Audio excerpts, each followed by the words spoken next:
今集咧就講下，如果你去做一個貸款嘅申請嘅時候，乜嘢係最好嘅時機咧？因為咧有啲客戶咧佢有淡旺季，例如做一啲冷氣機。冷氣機咧喺冬天嘅時候咧，其實就唔會有好多生意噶嘛。喺夏天嘅時候咧，佢先會好多生意。所以咧，佢係喺呢一個年尾嘅時候咧，生意就唔會咁旺啦，因為凍。但係咧喺夏天，即係話年中嘅時候咧，就好鬼旺。咁會有啲咩情況會發生咧？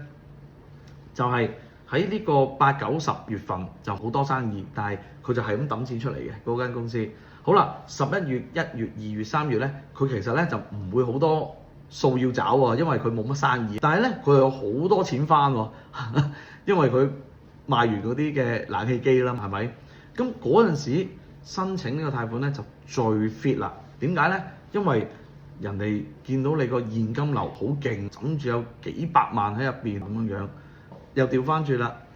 如果你係咁使錢，個戶口都冇乜現金喺度俾人睇嘅時候，佢夠唔夠膽去做呢個申請，或者銀行夠唔夠膽放呢個貸款俾你呢？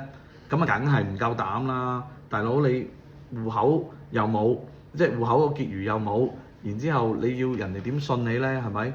咁所以咧，申請嘅時機就係當你嘅預結單或者你嘅財表出咗新鮮滾熱辣，好靚仔，或者係你嘅預結單現金流好強嗰陣時，麻煩你請你未雨綢繆去申請貸款。